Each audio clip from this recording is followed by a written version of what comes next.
Bismillahirrahmanirrahim. Assalamualaikum warahmatullahi wabarakatuh.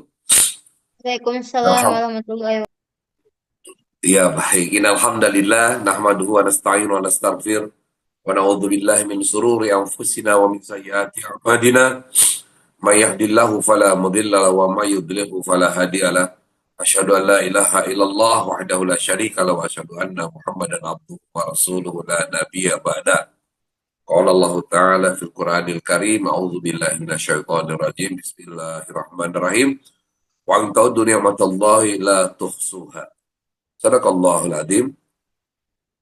Teman-teman, sahabat sehat yang diberkahi, alhamdulillah hari ini kita bisa berjumpa kembali dalam saluran channel Zoom ya sehat itu nikmat. Sahabat sehat, ya seperti biasa pada hari Rabu ini ya saya menemani Dr. Yanti Maharani yang hari ini kita akan membahas tema kita herbal sistem perkemihan atau sistem urinaria. Ya, kita akan menyapa dulu. Assalamualaikum, ya, Dr. Yanti, Waalaikumsalam warahmatullahi wabarakatuh. sehat selalu ya. Alhamdulillah. Kaifa haluk, Ustaz? Alhamdulillah, ini saya lagi di Kediri nih. Oh, di Kediri. Masya Ya, Allah. betul. Safari, Ustaz. Ya benar, safari dakwah. Ya alhamdulillah ya, tetap bisa berkomunikasi. Yang penting internetnya ada, udah Hmm. jalan gitu. Pada Semalam sampai. subuh udah jadi rutinitas ya, siap-siap Iya webinar betul, setiap hari Rabu alhamdulillah. dan Jumat. Jadi ibadah kita semua. Ya, Iya, insya Allah. Bu Dokter, kita ingin update dulu ya. Mm. Bagaimana nih perkembangan bantuan untuk saudara-saudara kita yang ada di Aceh, ya kemudian ada ya di Aceh lah terutama kali ya. Aceh di Padang dan juga di Medan ini. Kebetulan kemarin saya ke Medan, berkoordinasi dengan teman-teman yang sempat ke lapangan waktu itu ya.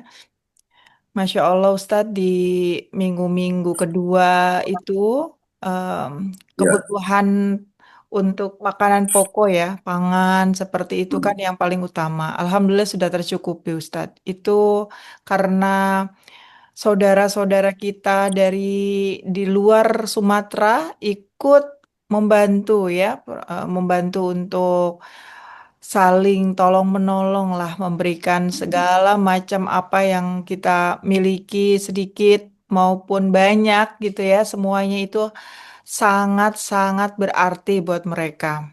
Jadi mereka sudah terutama di daerah yang kami bantu gitu ya Ustadz, sudah ya, kenyang lah istilahnya perutnya. Nah, sekarang adalah PR-nya bagaimana mereka mempunyai tempat tinggal sementara yang layak. iya, iya, iya, Karena di Aceh Tamiang, di Aceh Timur ini betul-betul yang terkena dampaknya tuh luas dan banyak di antara mereka kampung-kampungnya itu tenggelam ya. ya, Jadi mereka yang menyelamatkan diri itu sekarang tidak punya tempat tinggal. Kebutuhan selanjutnya adalah kebutuhan sandang. Jadi memang pemulihannya ini akan cukup lama, Ustadz. ya, ya, ya, Jadi ya, ya, teman-teman jangan lelah ya untuk terus kita em, memberikan apa yang kita bisa berikan untuk saudara-saudara kita. Boleh melalui pintu mana saja. Boleh juga melalui kami di Ikatan Keluarga Alumni. Kebetulan kami baru melakukan rapat, Ustadz akan ya, menerjunkan dokter-dokter ke sana, ke daerah Sumatera Utara. Jadi melalui bantuan-bantuan yang diberikan akan disalurkan. Salah satunya adalah dengan obat-obatan yang sekarang ini sudah kita saksikan bersama di berita ya. Kebutuhan mereka adalah mengenai penyakit-penyakit yang menjadi dampak dari banjir. Sudah banyak Hmm, yang mengeluhkan gatal, sudah banyak yang mengeluhkan infeksi-infeksi lainnya, sehingga mudah-mudahan dengan adanya tenaga medis yang diterjunkan ke sana akan sangat membantu. Insya Allah. Jadi tadi eh, yang sangat dibutuhkan adalah tempat tinggal ya. Betul, Kapan mereka ya, bagaimana mereka bisa menetap ya karena ya kalau mereka tidak punya tempat tinggal ya hanya berkumpul di tenda-tenda pengungsian hmm, ya kehidupannya pasti sudah belum bisa untuk normal kembali. betul, Nah, untuk kembali normal untuk mendapatkan rumah tentu ini menjadi PR bersama ya karena apalagi yang sudah tertimbun ya itu betul, apakah akan tetap berada di situ akan ada atau ada relokasi. Nah, relokasi juga gimana gitu. Ya, apakah kemudian sistem agraria ini kan jadi berubah nih. Tata letak itu jadi berubah ketika em, di daerah tersebut tertimbun ya, ya tidak bisa ditempati lagi, otomatis kan perlu relokasi gitu. Nah, bagaimana kemudian ya apakah pemerintah menyediakan lahan pengganti terhadap rumahnya? Nah, belum lagi ukuran nih.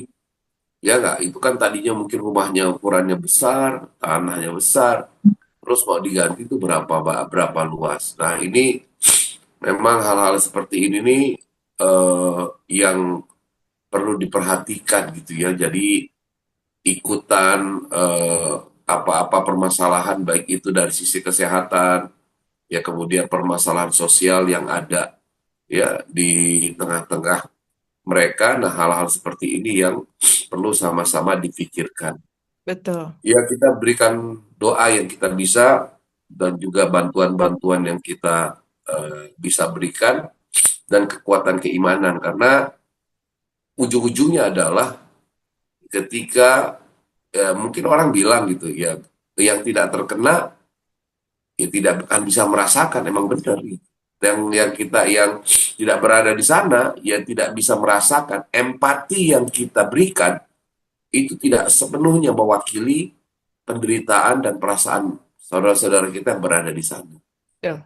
Nah, hal yang paling utama itu adalah kembali kepada keimanan. Ya bagaimana diri kita ini siap ya menghadapi ujian.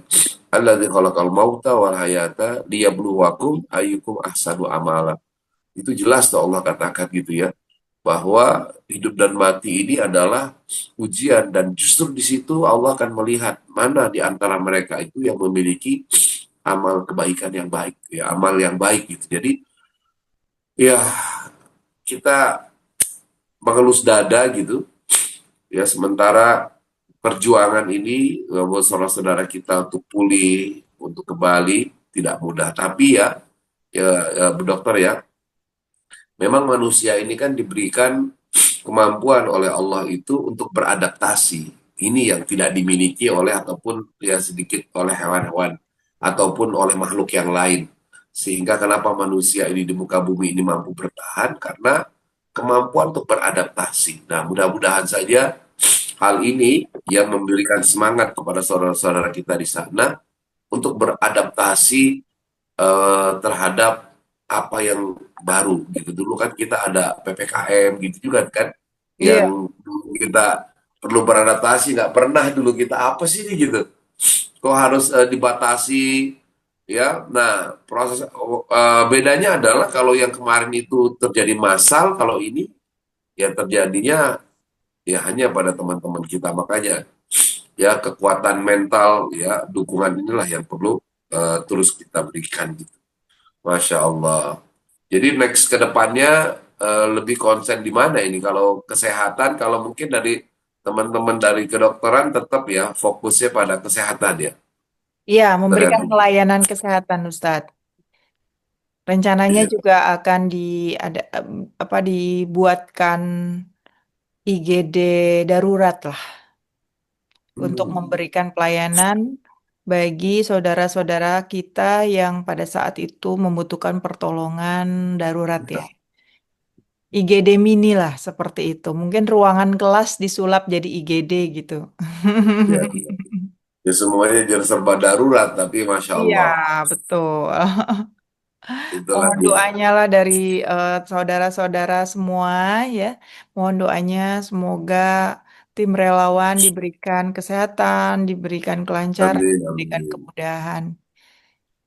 Ya, kita menyapa dulu ya, Bu Dokter ya, dengan saudara-saudara kita yang sudah bergabung ini.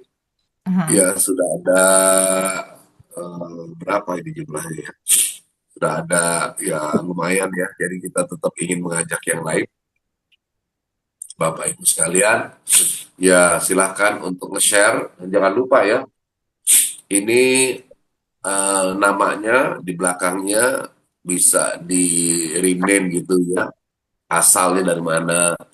Nah, ini kayak dari Bandung, Bu Hani ya dari Bandung, yang Madiun, kemudian siapa lagi ini ya, ya sudah ya kebaca di sini, mengucapkan selamat bergabung. Ya semoga ini memberikan manfaat buat kita semua. Dan hari ini kita membahas hal ataupun topik kita ini tentang herbal dengan sistem perkemihan, ya, Betul. sistem urinaria. Nah ini menarik ya. Barangkali kita pada saat ini juga ya ada permasalahan gitu. Dan biasanya orang kalau semakin bertambah umur pasti mengalami juga ya kayak orang sudah tua gitu, sulit untuk kemudian menahan untuk tidak buang air kecil gitu. Jadi hal-hal seperti ini terjadi. Makanya popok itu tidak hanya buat bayi gitu, untuk orang tua juga. Nah persoalannya terkadang tidak semua orang tua itu mau ya menggunakan gitu. Ya kayak ibu saya gitu, kalau lagi tidur dia nggak mau, katanya nggak enak. Ya kalau bayi kan bisa dipaksain, kalau orang tua nggak bisa gitu. Ayo make ya, nggak mau gitu dah. Ya nanti kita akan mendapatkan penjelasan seperti apa sih yang mau kita sampaikan pada kesempatan pagi ini. Gitu ya Bu Dokter Yanti. Iya. Jadi ini tema yang banyak di request dari sahabat sehat semua, Ustadz. Ya ya ya. Ya, case-case yang berhubungan dengan saluran perkemihan, di antaranya yang paling sering adalah batu ginjal. Itu Oke. paling banyak ditanyakan. Kemudian infeksi saluran kencing. Kan Ya, biasanya ya. teman-teman banyak mengeluh kan sakit mah, kemudian Hmm. nyeri ulu hati, tapi banyak juga yang tidak kalahnya yaitu infeksi saluran kencing sama batu ginjal. Makanya saya bilang, oh ya tunggu ya nanti saya akan jelaskan lebih dalam di webinar biar leluasa. Kalau di chat kan hanya sekedar sharing tentang resepnya ya, tapi bagaimana sistem perkemihan bekerja untuk tubuh kita dan bagaimana metabolisme yang terjadi pada tubuh kita sehingga kita bisa lebih detail, lebih dalam dan bisa menjaga kesehatan sistem perkemihan kita, Ustadz. Hmm. Baik Setidaknya baik kita baik. punya 7 sistem organ. Ya. Jadi kita itu kan tersusun yang paling kecil adalah sel ya. Sel berkumpul membentuk jaringan. Jaringan berkumpul membentuk organ. Organ disatukan dengan organ-organ lain membentuk sistem organ. Kita belajar memahami tubuh kita melalui sistem organ. Insya Allah, dengan seperti itu, kita akan mulai bisa menjaga, mensyukuri nikmat karunia Allah Subhanahu wa Ta'ala dengan mengetahui bagaimana sistem organ kita bekerja dan apa yang terjadi apabila kita tidak menjaga kesehatan sistem organ kita. Kurang Baik. lebih seperti itu. Ya karena saya punya pengalaman ada orang ya yang kemudian sempat terkena batu ginjal yang sulit untuk pipis ya Bu Dokter ya. Ya, betul. Nah itu menderita sekali gitu. Ya. Ya sampai wah mengeluarkannya itu luar biasa ya, dengan berbagai upaya ya sudah keluar tiba-tiba ada lagi gitu, dan ternyata kok bisa ya, maksudnya cepat sekali gitu loh proses kristalisasinya, padahal belum lama sudah keluar gitu, sudah dikeluarkan, tapi kemudian terjadi pengkristalan lagi. Nah ini yang membuat yang mengidap penyakit itu, waduh, depresi gitu, merasa agak putus asa. Kenapa sih demikian gitu? Kenapa perasaan dia sudah menjaga makanan katanya ya, sudah menjaga kehidupannya, perasaan makan minum sama juga seperti yang lain. Nah, tapi kenapa kemudian dia yang terkena penyakit itu gitu? Apa sih penyebabnya? Ya, apakah memang ada kaitannya misalkan suka nahan pipis gitu kan, sehingga akhirnya udah kebiasaan tuh. Kalau dulu kan suka anyang-anyang ya, kalau lagi anyang-anyang dulu ya kata orang-orang tua tuh banyak minum gitu. Kemudian jongkok itu juga ya salah satu cara. Dan memang dan biasanya anyang-anyang itu muncul karena nahan pipis gitu. Nah, ya dengan cara yang tadi jongkok gitu ya, nah kemudian minum yang banyak ya atau tidur, nah ini bisa pulih kembali. Nah, saya pikir kita sepertinya sudah bisa mulai ya, Dokter Yanti, untuk Ya, menjelaskan. Tolong sahabat sehat yang lain prepare, siap-siap. Kalaupun di antara sahabat sehat nih ada yang harus beraktivitas, nggak apa-apa. Jadi sambil mendengarkan tetap dinyalakan. Ya silakan untuk beraktivitas untuk menjalani persiapan-persiapan di pagi hari ini. Namun tetap standby ya vokal suaranya sehingga bisa tetap didengar oleh kita semua. Baik, silakan Bu Dokter Yati. ya. Bismillahirrohmanirrohim. Assalamualaikum warahmatullahi wabarakatuh. Waalaikumsalam. Warahmatullahi wabarakatuh.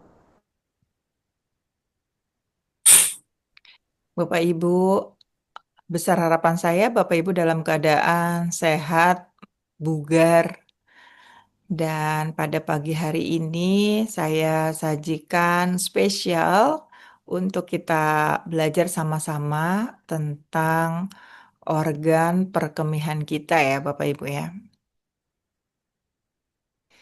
Jadi kenapa ini penting? Karena organ perkemihan itu merupakan salah satu organ yang menentukan pengeluaran dan detoksifikasi di tubuh kita. Sebelum kita belajar tentang kenapa bisa terjadi penyakit atau gangguan pada sistem perkemihan, sebaiknya kita kenali dulu fungsinya apa sih dan organnya apa saja sih. Ya, kita kenali ya. Ini yang saya tunjuk adalah ginjal. Posisi ginjal itu ada di pinggang belakang ya. Nah, di pinggang itu ada satu rongga yang di dalamnya itu kosong aja gitu. Hanya dilindungi oleh otot ya. Dilindungi oleh otot, abdomen, dan pinggang belakang. Nah, Ping, organ ginjal itu ada dua, kiri dan kanan. Posisinya bahkan agak ke atas di ujung rusuk kita. Nah, oleh karena itu, ini saya langsung hubungkan dengan gejalanya ya. Kalau Bapak Ibu punya keluhan di sekitar sini, terutama di bagian belakang karena dia posisinya agak ke belakang ya, ke retro, ke belakang. Jadi pinggang tapi pinggang atas jangan buru-buru menyangka kalau itu saraf kejepit. Karena memang posisinya ini kan tulang belakang ya. Biasanya kalau nyeri di sekitar sini, orang langsung berprasangka, wah saya kena saraf kejepit. Belum tentu. Karena di sini ada organ ginjal juga. Bisa jadi karena masalah yang ada di sekitar ini, yaitu ginjal. Bisa jadi kalau agak turun ke bawah, ada namanya saluran kencing, ya, ureter. Nah, kemudian kalau lokasi nyerinya sudah mulai ke bawah, di sekitar perut, tapi perut bagian bawah. Di sini ada yang namanya kandung kemih. Kandung kemih atau apa ya namanya ya? Kandung kemih aja ya. Kemudian di bawahnya lagi yang menghubungkan dengan saluran organ reproduksi namanya ureter. Uretra ya.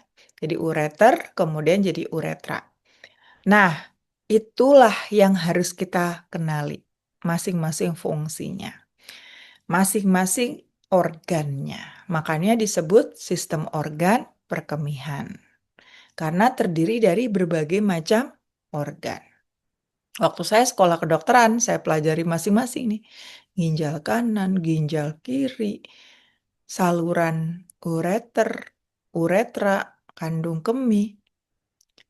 Nah, karena ketika kita belajar masing-masing organnya, kita akan belajar juga gangguan-gangguan yang menyebabkan penyakit yang berada di organ-organ tersebut. Kalau kita belajar fungsinya secara umum, fungsinya peran utama dari sistem perkemihan adalah detoksifikasi metabolit. Artinya apa, Dok? Artinya bagian organ yang mengeluarkan hasil metabolisme tubuh. Kita manusia hidup 1 kali 24 jam mengalami yang namanya detoksifikasi. Setiap apa yang kita makan, setiap apa yang kita minum, itu nanti akan dikeluarkan kembali. Setelah dilakukan yang namanya penyerapan zat-zat yang diperlukan oleh tubuh, kemudian setelah itu ampasnya kalau berupa ampas makanan ya dikeluarkan lewat feses.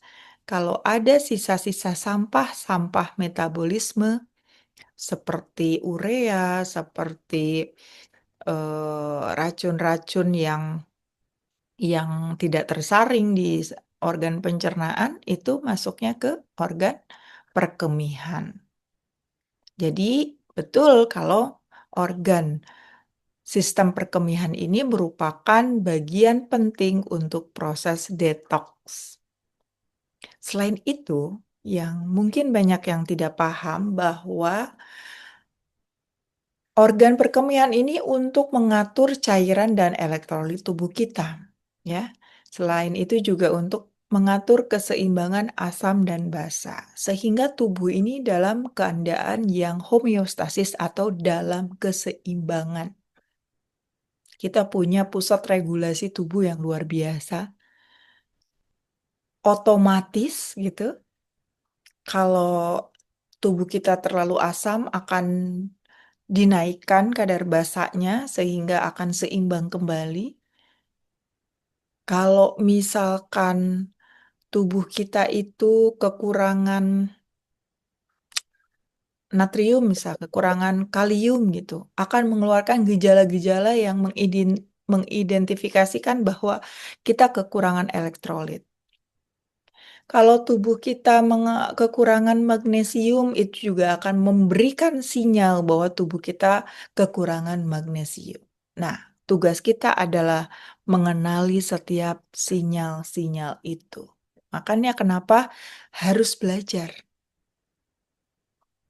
Contoh, kalau misalkan kita mulai merasa, kok betis saya sering kram ya, kok bagian kaki saya kok merengkel, kram, pegel, kenapa ya? Bisa jadi itu adalah sinyal tubuh kita kekurangan magnesium.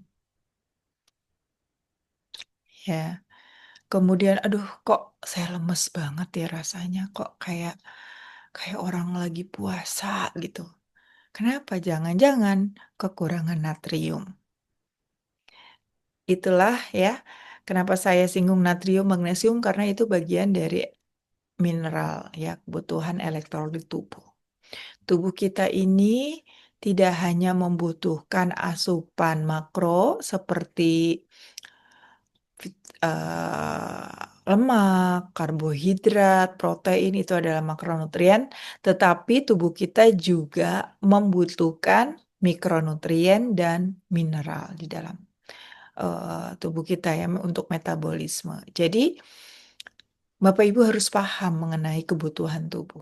Next, saya akan lebih jelaskan lagi mengenai kebutuhan nutrisi.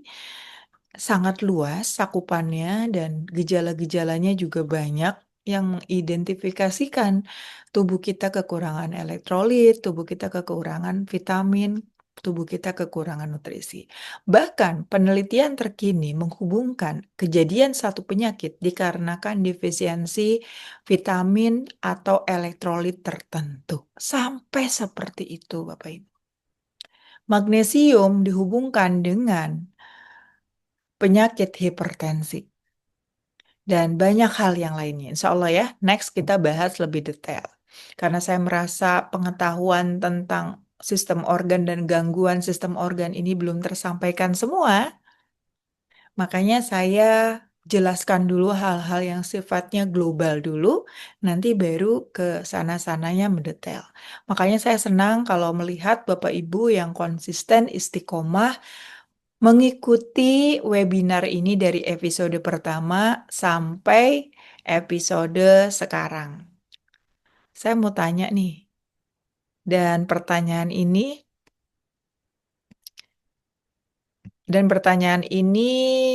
mengandung hadiah.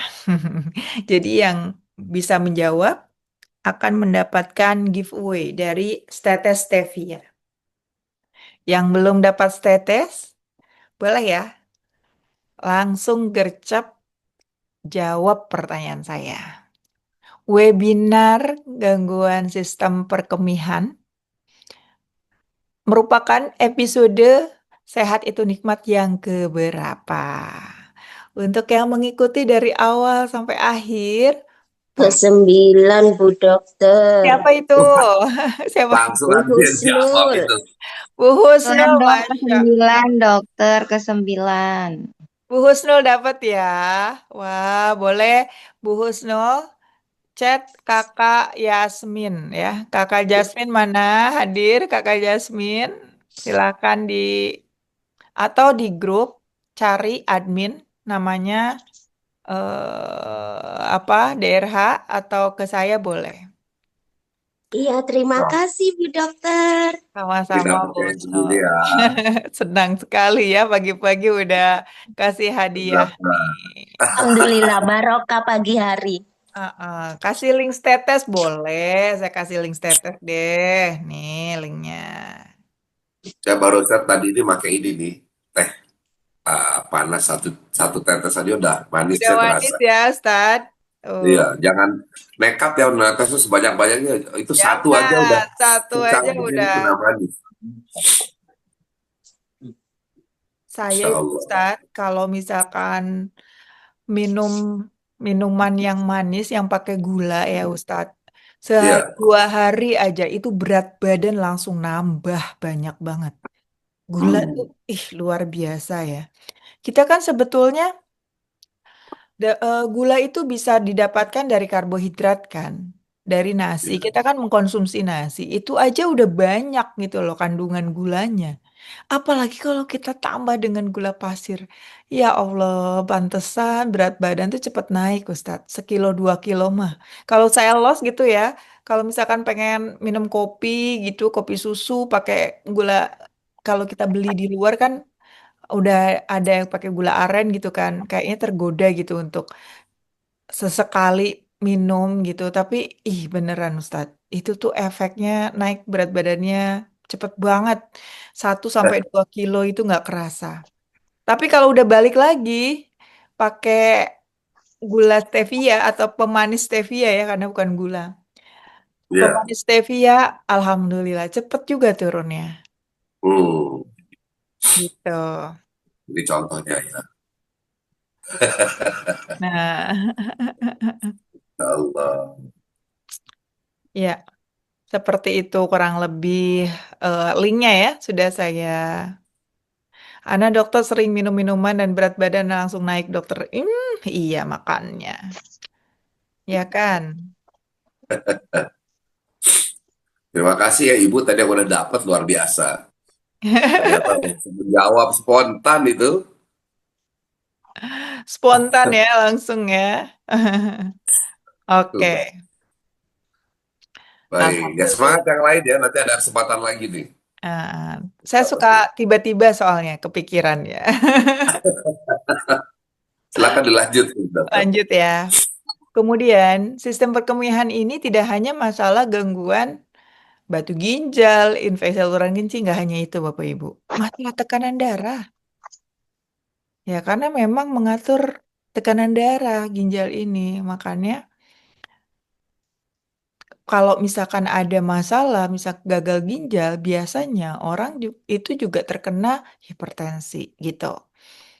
Jadi kalau kita pelajarinya itu saya ingat waktu kuliah tuh penyakit ginjal hipertensi ya, yang disebabkan karena gangguan ginjal yang akhirnya berujungnya hipertensi karena pengaturan tekanan darah itu ada di sana. Siapa yang baru tahu? Siapa yang baru tahu kalau pengaturan tekanan darah ada di ginjal, tidak di jantung, ya. Kemudian keseimbangan hormon dan sistem imun. Sistem imunitas kita, gitu. Ya, Mbak Mirna ya. Alhamdulillah, jadi tahu sekarang. Gangguannya apa saja, Dok? Yang pertama, yang paling umum adalah infeksi saluran kemih, ISK. Kemudian batu ginjal, nefrolitiasis. Kemudian retensi urin atau tidak bisa buang air kecil, tidak lancar buang air kecilnya. Bisa disebabkan karena misalkan di situ ada prostat juga gitu ya, pada laki-laki, khusus untuk laki-laki. Nah, gangguan prostat juga bisa menyebabkan urin tidak bisa lancar keluar. Kemudian, peradangan ginjal atau nefritis. Dan ada radang pada ginjal gitu ya, yang bisa menyebabkan juga pembengkakan, gangguan penyaringan pada organ ginjal. Ada satu lagi gangguan dan ini khusus pada wanita. Dan pada wanitanya itu biasanya nih ya, biasanya pengantin baru. Ini bukan rumor, tapi nyata adanya, ya. Hati-hati nih buat pengantin baru atau calon manten, rawan terkena penyakit ini. Apa coba? Namanya sistitis honeymoon. Namanya unik ya, sistitis honeymoon. Itu adalah peradangan pada vesika urinaria atau kandung kemih akibat. Nah, ini akibat mungkin pada saat bulan madunya ini ya, kebentur atau radang. Ya, karena mungkin pengantin baru. Jadi betul-betul itu merupakan hal yang baru dan bisa terjadi infeksi saluran kencing yang mengakibatkan pipisnya jadi sakit, mungkin juga ada perdarahan. Jadi jangan takut gitu, langsung ke dokter, nanti dokter akan berikan obatnya. Ini edukasi seperti ini juga penting untuk disampaikan kepada calon manten maupun anak-anak remaja ya yang nantinya akan menghadapi dewasa gitu bahwa kemungkinan-kemungkinan ini bisa terjadi. Ya, jadi itu adalah gangguan-gangguan yang bisa terjadi pada sistem perkemihan kita. Nah, kita mulai dari yang paling banyak terjadi, yaitu apa? Infeksi saluran kencing, biasa disebut ISK. Ini adalah penyebab paling umum yang menyumbang 80-90% infeksi ya. Yang paling umum adalah apa infeksinya? Kalau infeksi bisa disebabkan karena bakteri, virus. Nah, yang paling umum ternyata 90% adalah Escherichia coli, E. coli. E. coli ini banyak sekali di Indonesia dan biasanya disebabkan karena kotor ya, karena air yang kotor, terpapar bakteri gitu. Jadi hati-hati, biasanya karena cebok dengan air yang tidak bersih gitu. Selain E. coli juga banyak di sini ya kan? Tuh, itu adalah bakteri-bakteri penyebab infeksinya. Ini wah menyeramkan ya. Bakteri itu kan juga nggak bisa kita lihat. Begitu sampai di darah bisa kemana-mana. Ngeri.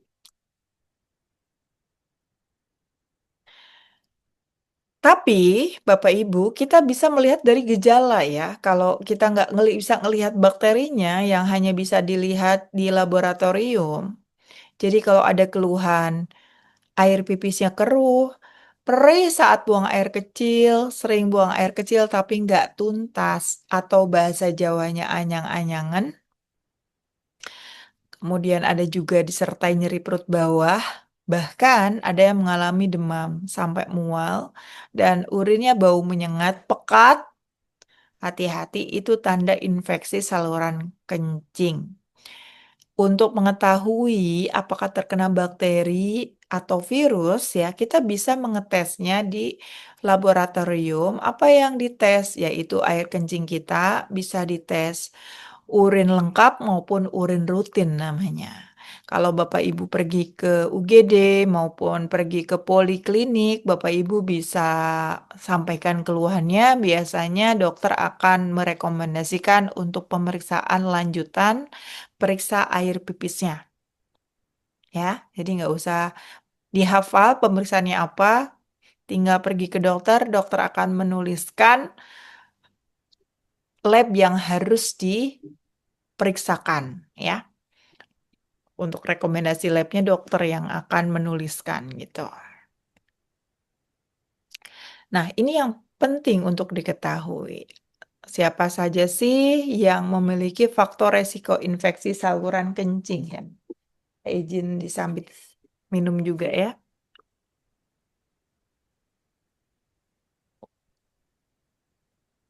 Wanita. Wanita yang telah menopause dan ada penurunan hormon estrogen itu beresiko sekali terkena infeksi saluran kemih. Biasanya yang mengeluh seperti itu adalah orang yang sudah mau menopause dan dia sebetulnya cukup menjaga kebersihan eh, organ reproduksi ya, cukup orangnya bersihan tapi tetap terkena kenapa ya? Karena ada penurunan hormon estrogen. Kemudian yang kedua, aktif secara seksual karena penularan bisa dimulai dari organ reproduksi. Kemudian yang ketiga, wanita yang menggunakan metode KB, namanya KB diafragma dan spermisida. Kemudian ada kelainan saluran kemih sejak lahir, mungkin salurannya pendek ya, sehingga memungkinkan untuk eh, pintu masuk dari bakteri gitu. Kemudian ada batu ginjal atau prostat membesar. Itu juga merupakan faktor resiko yang tidak bisa dihindari. Dan ada pemakaian kateter. Pemakaian kateter merupakan faktor resiko tinggi ya, terkena infeksi saluran kemih. Lalu baru menjalani operasi saluran kemih. Mungkin misalkan operasi batu uretra atau batu ureter gitu. Itu juga riskan terkena infeksi. Caranya biar tahu apakah itu infeksi yang disebabkan karena bakteri atau bukan, atau bakterinya apa. Nah, itu pemeriksaan lanjutannya melalui urin lengkap ya biasanya ya. Kemudian urinnya itu diperiksa, dicari bakteri atau sel darah putih yang memberi tanda adanya infeksi. Kemudian kalau diperlukan biasanya akan dicek juga kultur urin. Ini agak lama prosesnya ya. Tujuannya apa? Untuk mengidentifikasi bakteri atau jamur ISK. Biasanya itu adalah infeksi yang lama ya. Infeksi yang lama yang nggak sembuh-sembuh ya. yang nggak sembuh-sembuh.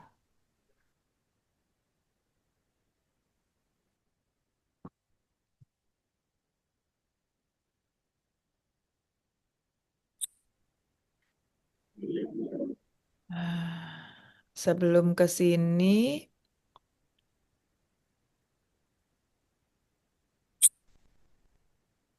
nah, untuk penyakit yang lainnya, yaitu batu saluran kencing. Selain infeksi saluran kemih, yaitu batu saluran kencing.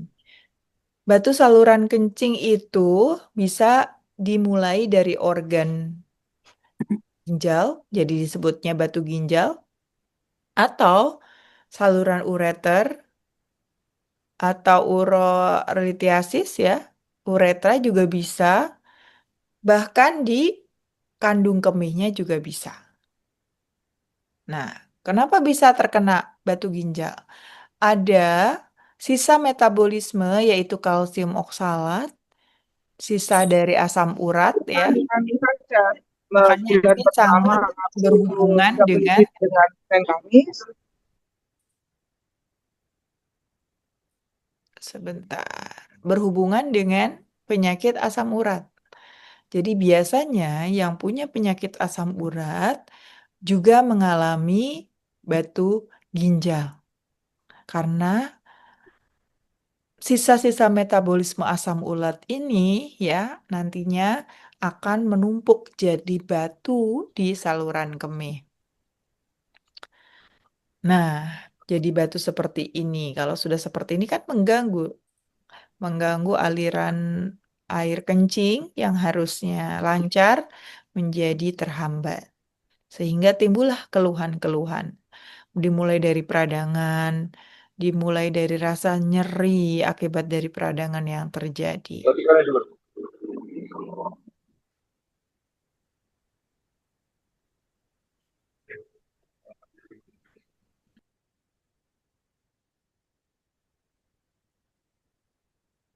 Kalau sudah seperti itu gimana? Nah, kalau misalkan batu ginjalnya belum terlalu besar, ya, artinya keluhannya juga belum terlalu berat sampai nggak bisa pipis sama sekali, itu namanya udah berat dan harus diatasi segera. Berarti itu sudah menutup hampir seluruhnya ya, batu ginjal saking besarnya. Nah, itu harus dilakukan operasi. Jadi, upaya dengan fitoterapi atau terapi dengan tanaman apabila kita masih punya option, masih punya pilihan untuk bisa membantu pengeluaran batu ginjal dengan berbagai macam tanaman yang sudah banyak penelitiannya bisa memecahkan batu. Tetapi kalau dokter sudah bilang, Bu, mau nggak mau, ini harus dioperasi ya Pak ya. Kalau tidak, nanti organ yang lainnya akan terganggu. Nah, kalau sudah seperti itu, tidak bisa menunggu lama, ya harus segera diangkat batunya. Tetapi kalau misalkan kita sudah menyadari dari awal bahwa ada sumbatan batu yang sekiranya masih bisa kita upayakan, nah, tidak terlalu besar dan dokter bilang masih bisa lah ditunda operasinya, kita bisa upayakan dengan fitoterapi. Jadi fitoterapi ini adalah ilmu dalam menggunakan tanaman obat atau ekstrak dari tanaman obat untuk pencegahan ya dan pengobatan yang sifatnya bukan darurat. Kalau darurat, Bapak Ibu harus segera ditangani oleh dokter yang merawat. Jadi jangan bandel, jangan mentang-mentang ini bisa kok kata dokter Yanti diatasi dengan ekstrak tanaman. Ya bisa, tapi kalau kondisinya tidak darurat. Kalau kondisinya sudah harus dengan penanganan melalui operasi ya harus ikuti gitu. Karena saya tidak bisa menjamin kalau misalkan Bapak Ibu bisa langsung gitu ya keluar batunya. Oleh karena itu, kondisi-kondisi seperti itu harus diperhatikan ya. Jadi dengan menggunakan tanaman obat ini, kita akan gunakan senyawa bioaktif yang terdapat pada tanaman-tanaman yang saya jelaskan nanti. Yang pertama adalah flavonoid. Flavonoid ini kita perlukan antioksidannya untuk melindungi sel dan jaringan ginjal dari kerusakan oksidatif. Kemudian yang kedua ada alkaloid. Alkaloid ini bermanfaat untuk antispasme ya, sehingga menyebabkan sakit. Jadi berkurang sakitnya karena bisa merelaksasi otot polos saluran kemih dan membantu mengeluarkan batu. Kemudian ada zat saponin. Ya, saponin ini sifatnya dia diuretik, meningkatkan produksi urin untuk meluruhkan batu-batu yang kecil ya. Dan terpenoid ini sebagai antiinflamasi untuk mengurangi peradangan pada saluran kemih dan ginjal. Nah, ini dia tanamannya ada kumis kucing yang isinya ada flavonoidnya, ada saponin dan terpenoidnya. Kemudian keji beling dan meniran, ada alkaloidnya, flavonoid, terpenoid juga, dan ada tempuyung. Tempuyung seperti ini Bapak Ibu ya, ini tanamannya. Mungkin banyak orang yang belum tahu. Kalau kumis kucing sudah awam bisa memahami ya. Keji beling juga banyak digunakan sebagai tanaman pagar, tapi tempuyung biasanya belum pada tahu gimana sih dok bentuknya. Nah, bentuknya seperti ini Bapak Ibu. Ini adalah tempuyung. Tempuyung mengandung flavonoid ya, mineral juga kaya dengan kalium. Nah, tempuyung ini ternyata sangat bermanfaat untuk memecahkan batu ginjal.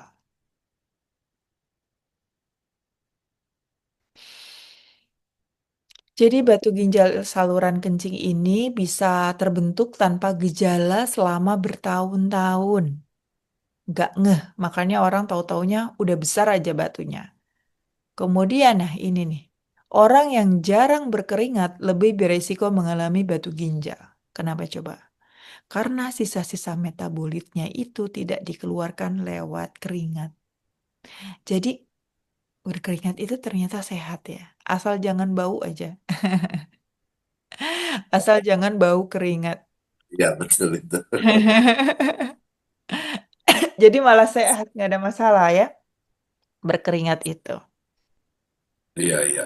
Saya malah ini, dokter, Hmm. kan ketika safari dakwah ini, em, ya hampir di setiap tempat ya, karena kita kan ruangannya terbuka, karena kala siang, malam juga nggak ada AC-nya tuh. Jadi boleh dibilang keringetannya sangat banyak. Makanya ketika safari dakwah ini yang paling banyak saya bawa itu adalah kaos gitu. Jadi Mm-mm. setiap selesai ganti, selesai ganti. Karena dulu sempet tuh selesai nggak ganti, akhirnya kering di badan. Itu ternyata yang membuat sakit akhirnya, kurang Iya, enak badannya. iya, Gitu. Nah, ketika berkeringat, justru saya merasa nyaman gitu. Artinya, alhamdulillah ketika safari dakwah yang waktunya padat banget, saya merasakan malah lebih sehat ya. Karena mungkin tadi itu kan ya, dokter ya, bahwa keringetan itu setiap kali habis acara pasti keringetan dan saya selalu ganti bajunya gitu sampai sebelum masukin koper harus saya jemur dulu ya karena nggak bagus juga kan masa bawa pulang ke rumah baju yang udah Mm. keringetan itu dia ditaruh walaupun nggak apa dipisahkan tetap kan baunya gitu ya makanya dijemur dulu habis kering baru masukin ke tempat yang kotor. Nah artinya bahwa ternyata saya merasakan dengan berkeringat tadi ini justru eh, menambah badan ini kayaknya lebih fit begitu dengan banyak beraktivitas. Iya, betul. Jadi keringat itu kan merupakan upaya tubuh untuk mengeluarkan sisa-sisa metabolisme ya Bapak Ibu ya. Selain air kencing juga melalui keringat. Nah, kalau keringat lancar gitu tidak terpendam gitu ya di kulit dan proses menguapnya juga lancar, nah itu akan membantu proses metabolisme tubuh gitu. Begitupun ini ya. Kalau misalkan kita iklimnya panas gitu, gerah, keringat banyak, tapi minumnya kurang, itu juga akan meningkatkan resiko pembentukan batu. Karena metabolisme tubuh kita terus kan harusnya dikeluarin tuh. Tapi karena kurang daya dorongnya, ya, kurang larut di dalam air karena kurang cairan, itu akan mengakibatkan gumpalan-gumpalan yang akhirnya mengeras menjadi batu di saluran kencing kita, mulai dari ginjal gitu ya. Kemudian bisa juga di kandung kemih. Nah, hati-hati ya Bapak Ibu. Ini tanpa kita sadari. Oleh karena itu, tipsnya kita minum sedikit-sedikit tapi sering untuk bisa menyeimbangkan kebutuhan cairan kita, yang mana kita ini meskipun jarang kencing ya. Kalau misalkan dingin gitu, "Dok, saya tuh karena udaranya di pegunungan dingin, saya jarang kencing, Dok, malah nggak berkeringat gitu." Nah, itu hati-hati gitu ya, malah nanti jadi ter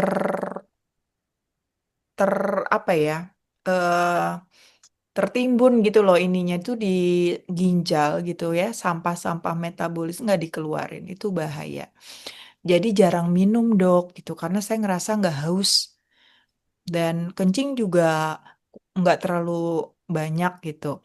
Nah, jangan salah Bapak Ibu, karena sisa-sisa metabolisme kita itu bisa keluar atau cairan kita itu bisa keluar lewat permukaan kulit.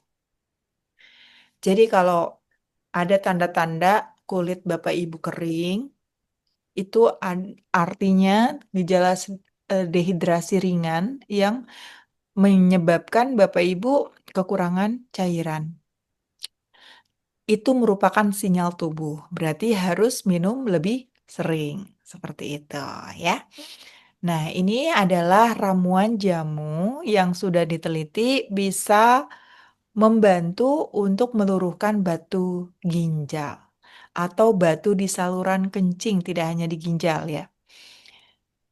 Ramuannya adalah dari herbal kumis kucing, keji beling, tempuyung, akar alang-alang, meniran, kunyit, dan temulawak. Nah, ini merupakan herbal-herbal yang membantu meningkatkan pengeluaran batu ginjal ya.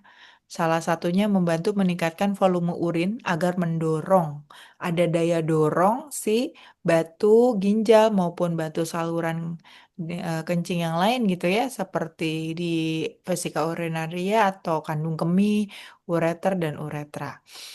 Nah, penggunaan ramuan ini pada umumnya membutuhkan waktu setidaknya 8 minggu. 8 minggu itu berarti berapa bulan ya?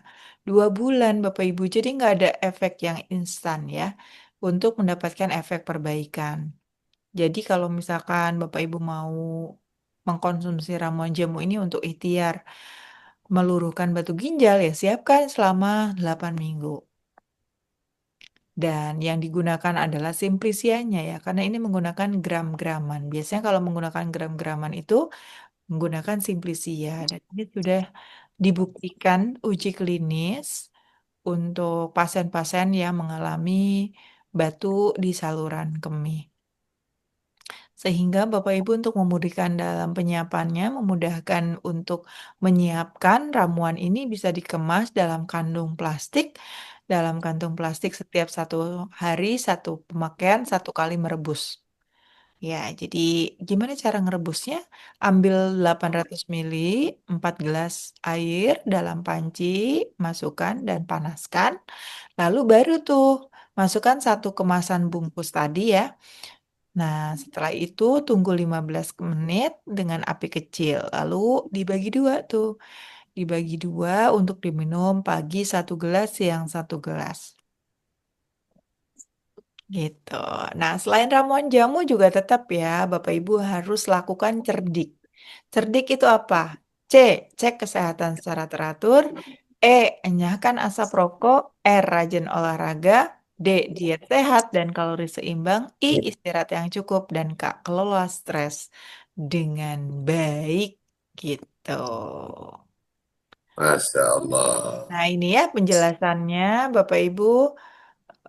Jadi pendekatannya itu harus holistik. Jangan hanya menggantungkan dari resepnya aja. Seringkali Bapak Ibu kan tanya, "Dok, resep untuk batu ginjal gitu. Nah, saya menjelaskannya tidak cukup hanya resepnya saja, tetapi kombinasi herbal. Kemudian Bapak Ibu juga harus mengetahui pentingnya minum air yang cukup, kemudian juga pola makan yang diatur, harus rendah oksalat dan garam. Biasanya mengandung oksalat tinggi apa coba? Jengkol ya. Siapa yang suka makan jengkol, hati-hati beresiko terkena batu ginjal. Makanya harus dibarengi dengan minum ya, air yang cukup juga gitu kan. Terus pola makan rendah garam, rendah vetchin, rendah penyedap ya. Itu sangat mengandung garam soalnya penyedap itu. Selain itu juga tetap manajemen stres karena ginjal juga dipengaruhi oleh kerja hormon, termasuk hormon stres ya, Bapak Ibu, hormon kortisol. Nah, hati-hati ya. Hormon stres atau hormon kortisol itu bisa mempengaruhi terhadap ginjal. Nah, ini adalah penjelasan mengenai manfaat dari herbal-herbalnya. Ada rimpang temulawak. Rimpang temulawak ini mengandung santorizol. Sifatnya anti peradangan, sehingga membantu menjaga kesehatan ginjal. Kemudian akar alang-alang untuk merendahkan peradangan di saluran perkemihan kita. Kalau menirat, di sini manfaatnya untuk menghancurkan batu dan mencegah pembentukannya kembali. Kemudian juga ada rimpang kunyit kayak kurkumin, sifatnya anti peradangan dan mendukung pemulihan jaringan. Nah ini ya, kumis kucing ini sangat membantu infeksi saluran kencing ya. Tempuyung juga membantu meluruhkan batu ginjal dan kesulitan buang air kencing. Daun keji beling ini biasanya pemecah batu ginjal yang sangat baik. Jadi kalau ada Bapak Ibu yang mengeluhkan di sekitar saluran perkemihan, biasanya saya resepkan 3 ini minimal. Yang pertama kumis kucing, yang kedua tempuyung, yang ketiga keji beling. Baik itu infeksi saluran kencing maupun batu ginjal. Kok sama dok dikasih resepnya? Ya, memang itu herbal-herbal yang bisa dimanfaatkan untuk gangguan sistem organ perkemihan. Baik itu dari mulai infeksi saluran kencing, kemudian batu ginjal atau batu saluran kencing yang lain seperti kandung kemih, ureter maupun uretra. Jadi satu tanaman obat bisa manfaatnya banyak. Jadi jangan heran ya. Prinsip penggunaan herbal ini memang yang pertama diuretik alami, membantu mengeluarkan urin dan juga racun-racun yang tidak dibutuhkan oleh tubuh. Kemudian sebagai antiinflamasi atau anti peradangan untuk meredakan iritasi dan peradangan. Kemudian sebagai antimikroba untuk membantu menghambat bakteri penyebab infeksi saluran kencing. Dan yang ini yang paling penting, nephroprotective. Apa itu dok? Untuk melindungi jaringan ginjal. Selain itu juga antioksidan untuk mencegah kerusakan oksidatif sel ginjal. Ya, jadi manfaatnya banyak, tidak hanya misalkan obat saluran obat batu ginjal ini untuk batu ginjal aja enggak. Kalau kalau herbal itu pendekatannya seperti yang tadi saya sebutkan, menyeluruh ya, holistik. Dan itu merupakan salah satu ikhtiar kita untuk memiliki apa namanya ginjal yang sehat. Dok, bisa nggak minuman atau ramuan ini kita amalkan ya untuk pencegahan? Bisa, tapi nggak sesering ketika memiliki gangguan ya. Contoh untuk detox aja seminggu 1 sampai 3 kali minum boleh gitu. Jadi sesekali aja. Tapi kalau untuk terapi di saluran perkemihan, misalkan ada batu di ginjalnya ya harus sesuai dengan aturan ya. Tadi dibilang di situ baru terasa khasiatnya setelah 8 minggu. Dan Bapak Ibu kalau misalkan ingin lebih praktis mendapatkan manfaat dari ekstrak tempuyung, ekstrak kumis kucing, dan ekstrak keji beling, saya juga sediakan optionnya, pilihan, sediakan alternatif lainnya, misalkan pengennya yang bentuknya kapsul dok, kalau Simplicia saya tidak punya, atau saya belum menanam gitu ya, silakan Bapak Ibu, saya rekomendasikan namanya Renapro. Renapro ini kenapa saya rekomendasikan? Karena memiliki ingredient dari 3 tanaman yang tadi saya sebutkan, kumis kucing, keji beling, tempuyung. Yang 3 tanaman ini berkhasiat untuk kesehatan sistem perkemihan kita. Ya, jadi sekarang ini sudah canggih-canggih, sudah tersedia bahan-bahan herbalnya yang sudah siap minum ya. Sudah siap minum, sudah tinggal diminum dalam bentuk kapsul. Jadi Bapak Ibu bisa lebih mudah, lebih praktis mendapatkan khasiatnya. Kalau misalkan Bapak Ibu ada tanamannya atau bisa dibeli simplisianya, Bapak Ibu bisa gunakan resep ini. Infeksi saluran kencing juga bisa, batu ginjal atau batu saluran kencing juga bisa.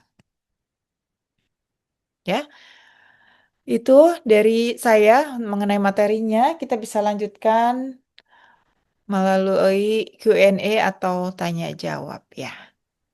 Iya, ini Bu Dokter sudah banyak saya kira yang ngechat ya ingin ditanyakan. Oh ya, tadi juga ada yang izin keluar. Baik, terima kasih yang sudah bergabung. Dan ya silakan ibu-ibu, bapak, sahabat sehat semua ya sambil melakukan aktivitas, nggak apa-apa. Nah, saya ingin bacakan satu persatu ini mudah-mudahan bisa tercover semua. Ini yang pertama dari Bu Retno ya, saya usia 69 terkena ISK recurrent, sudah terapi dengan antibiotik bermacam-macam. Sudah Masya berapa Allah. bulan ini ya set pemkultur urin, USG dan lain-lain. Sudah konsul urologi, sering kambuh, kencing tidak tuntas, PEM UL, ada bakteri lagi, bagaimana solusinya? Terima kasih dokter. Ibu, Barakallahu. Bu Retno, ya bisa dikombinasikan Bu dengan herbal meskipun Ibu sudah mengkonsumsi tadi ya antibiotik segala macam. Nah, telusuri penyebabnya. Apakah karena gangguan hormon ya? Gangguan hormon juga bisa mempengaruhi, kemudian gangguan imun sehingga mudah terjadi infeksi. Nah, Ibu Retno bisa lebih holistik lagi melihat kondisi ini gitu. Ibu Retno saya anjurkan untuk mengkonsumsi ekstraknya ya. Ekstrak yang tadi saya sebutkan, ekstrak dari kumis kucing, ekstrak dari tempuyung, ekstrak dari keji beling ya. Nah, itu saya bisa rekomendasikan yang ekstraknya karena sudah sangat ini bakterinya ya rekuren. Rekuren itu kambuhan. Sering terjadi pengulangan atau kekambuhan. Nah, Renapro ini bisa didapatkan di mana? Di sini ya. Bisa didapatkan di Shopee nih, biar gratis ongkir. Renopro. Ini linknya. Cari aja Renopro seller. Renopro nanti keluar deh ininya. Linknya. Ya. Seperti itu Bu Retno, karena Bu Retno ini ya itu tadi ya rekuren dan sudah minum berbagai macam antibiotik. Kasih jeda 2 jam dari obat yang sudah diberikan oleh dokter ya. Oke. Ya, kita lanjut ya, Ya. dokter. Ini ada juga nih, eh, Ibu ya. Ini yang berikutnya dulu deh. Dokter Rianti Ana, setiap buang air kecil suka perih. Ini sebenarnya memang gejala yang seperti dokter Rianti sampaikan atau ada hal lain yang perlu diwaspadai itu? Ya. Kalau perih cenderung ke infeksi saluran kencing atau ada Ya. luka di sekitar organ perkemihan tadi ya yang Hmm, menyebabkan perih itu. Telusuri penyebabnya apa agar kita bisa mengobati dengan tepat. Begitu. Insya Allah. Nih, kita lanjutkan lagi. Oh ya, mungkin karena organ kalau perempuan tuh lebih sensitif ya, Iya. Dokter Rianti ya. Mm-mm. Ya, makanya harus betul-betul dijaga itu kebersihannya gitu ya. Oke, kita lanjutkan lagi. Dokter, saya Rahma, Magelang, 44 tahun, izin bertanya, saya sering kencing kalau lihat air, bawaannya pengen pipis saja. Jadi Sugesti kalau itu, air, Bu. ya Sugesti. sehari bisa 15 kali. Allahu Ya. Akbar. Tetapi sedikit-sedikit, jarang sekali saya merasakan pipis lega dan tuntas. Mohon arahannya. Itu bisa karena, nah hati-hati, sumbatan di Ya. saluran perkemihan, entah itu di ginjalnya, entah itu di kandung kemih, entah itu di saluran ureter maupun uretra. Jadi saran saya USG ataupun cek dulu urin lengkapnya sehingga tahu ada kemungkinan batu ginjal. Karena kalau dicek di saluran kencing itu dari urinnya atau dari pipisnya tuh bisa kelihatan nampak ada sedimentasi dari batu-batu itu gitu. Hmm. Dia juga pernah ini ternyata, dokter pernah ke lab dan infeksi level 2 ya. Kalau saya nggak paham itu sampai berapa levelnya, artinya sudah pernah dilakukan. Oke, ya Ya. infeksi ya. Nah, ya kalau kalau misalkan kencing sedikit-sedikit itu kalau dibantu dengan banyak minum, pengaruh nggak ya, dokter ya? Iya, kalau misalkan ada batu ya tetap ada hambatan kan, jadi nggak lancar. Oh, oke. Mm-mm. Tetap terhambat ya. Iya, itu Ya, kita namanya lanjutin. anyang-anyangan. Ini banyak masih ada pertanyaan yang lain. Dokter izin tanya, apa bedanya ramuan yang kita rebus sendiri dengan obat herbal yang sering kita temui di apotik yang mengklaim produk luar lebih bagus dan aman? Mohon pencerahannya. Ini pilihan terhadap herbal. Silakan, dokter. Ya, jadi herbal itu banyak sediaannya ya. Ada simplicia, ada ekstrak yang sudah dalam bentuk kapsul, ada juga sirup, ada juga minuman. Yang sudah belajar herbal paham mengenai berbagai macam pilihan. Yang membedakan tentu kepekatannya. Kalau misalkan kita mengekstrak sendiri secara tradisional dengan rebusan atau godokan, ada senyawa-senyawa yang bisa ketarik ya, seperti flavonoid, alkaloid, bisa larut di dalam air. Nah, kalau menggunakan ekstrak yang modern, biasanya pabrik-pabrik yang menggunakan metode ini ada beberapa unsur senyawa yang memang ketariknya baru pakai dengan satu pelarut gitu. Nah, biasanya yang membedakan adalah kepekatannya. Jadi kalau misalkan saran saya, kalaupun mau menggunakan ramuan, asal konsisten. Bukan untuk sekali dua kali, tapi seperti yang dianjurkan, contoh dalam penelitian tersebut dilakukan selama 8 minggu berturut-turut. Jadi tetap konsisten, insya Allah efeknya akan sama. Tapi kalau misalkan mau menggunakan ekstrak yang ini ya sama, itu mengandung zat aktif juga, cuman bedanya dari segi kepraktisan dan kepekatannya. Jadi kalau misalkan kondisinya sudah parah dan juga kondisinya sudah harus cepat-cepat diatasi, saya sarankan pakai kapsul ekstrak. Karena kita bisa ukur dosisnya, kita bisa ketahui standar dari bahannya, dan itu bisa kita evaluasi gitu ya. Oh, kalau penggunaan 2 kali 1 kapsul ternyata belum terasa nih manfaatnya. Bisa nggak ditambah lagi jadi 2 kali 2 kapsul kayak gitu? Bisa, asalkan sesuai dengan aturan konsumsi pada kemasan. Seperti itu, Ustadz. Ya, lanjut lagi. Nggak apa-apa, saya bacakan dulu ya, dokter ya. Silakan. Dok, kalau batu ginjal dari bilirubin, penyebabnya apa ya? Iya, itu ada sisa metabolisme ya, bilirubin yang harusnya keluar. Itu tertahan gitu ya, jadinya lama-lama jadi endapan, endapan lama-lama mengeras jadi batu. Gitu. Penyebabnya biasanya eh, apa namanya metabolisme hati ya yang bermasalah. Entah itu karena kelebihan kolesterol, entah itu karena empedu ya, produksi empedu yang berlebihan, karena metabolisme lemak yang tinggi gitu ya. Lemak yang mengandung makannya banyak mengandung lemak tinggi gitu. Nah, biasanya itu produksi empedu kita juga berlebih sehingga produksi bilirubin juga banyak. Nah, itu menyebabkan ternyata ada endapan gitu. Selain batu empedu juga bisa mengakibatkan batu ginjal. Oleh karena itu di herbal ya tanaman-tanaman yang untuk batu ginjal bisa juga digunakan untuk batu empedu seperti itu. Baik, masih lanjut lagi. Dokter, kita tuntaskan dulu yang Silakan. chat ini. Saya Tati 37 tahun terkena sistitis menahun. Sudah berobat kemana-mana sering kumat. Cara pengobatan dan pencegahannya bagaimana? Sistitis atau radang pada vesika urinaria atau kandung kemih ini biasanya yang paling banyak gitu ya penyebabnya adalah anatomis ya, anatomi dari kandung kemihnya dengan saluran kencing uretranya itu, uretranya pendek gitu. Jadi antara organ-organ ini ya, organ kewanitaan itu jaraknya sangat sangat pendek sehingga yang namanya lubang itu kan sumber segala macam penyakit ya, entah itu bakteri atau virus atau jamur. Nah, mudah nih naik ke atas ke saluran kemih atau ke vesika urinaria atau ke kandung kemih. Oleh karenanya itu memang tidak bisa dihindari.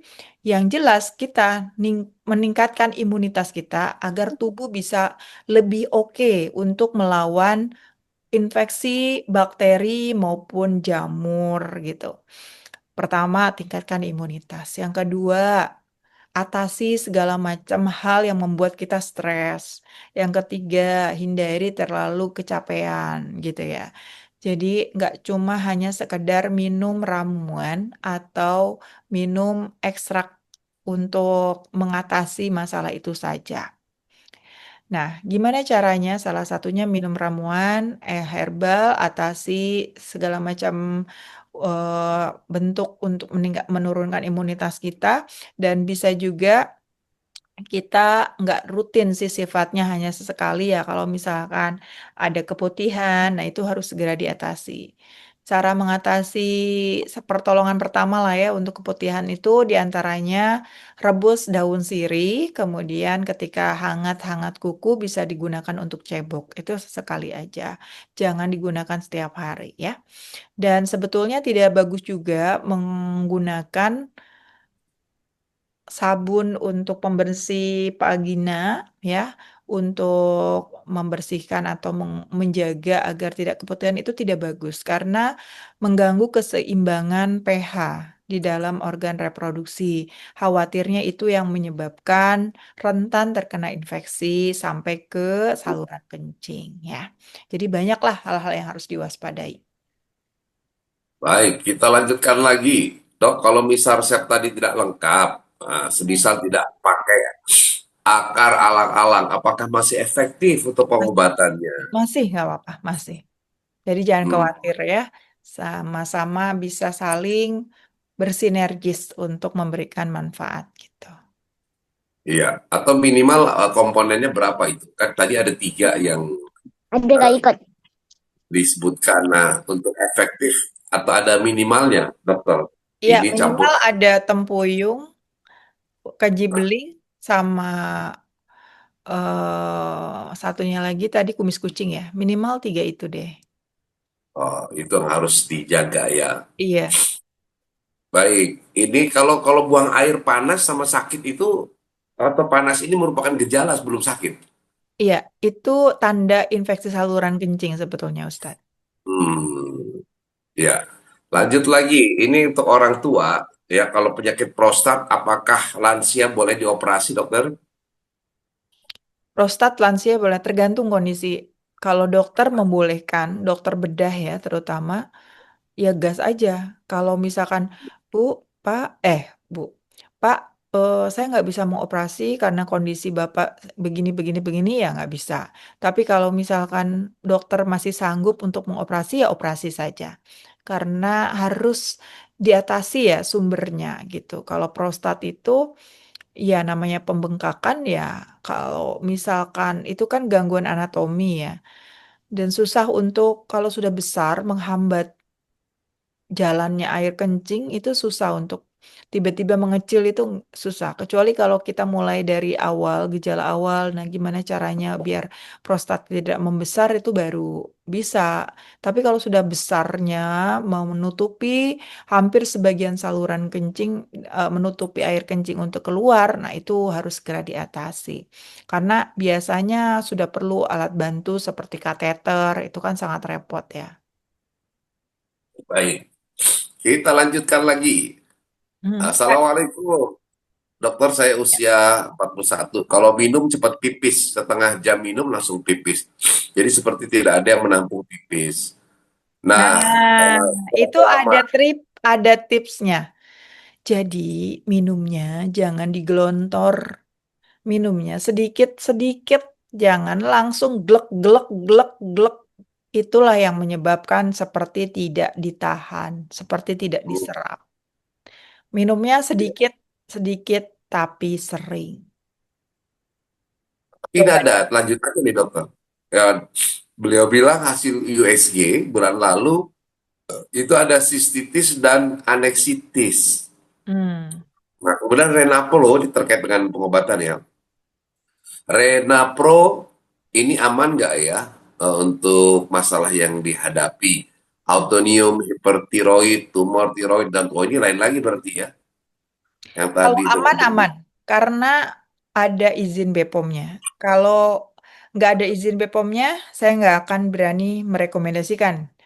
Karena Hmm, keamanannya belum diuji secara administratif ya, maupun pasti BPOM itu nggak bisa merekomendasikan kalau nggak aman gitu. Kalau Maaf aman ya dok, maaf dok. Maksudnya bukan aman atau enggak itu, maksudnya aman enggak untuk yang punya penyakit hipertiroid, maksudnya autoimun hipertiroid, tumor payudara, sama ada suspek Sjögren syndrome, sama GERD gitu. Jadi maksudnya aman enggak buat orang itu gitu, bukan aman atau enggak obatnya, gitu dok.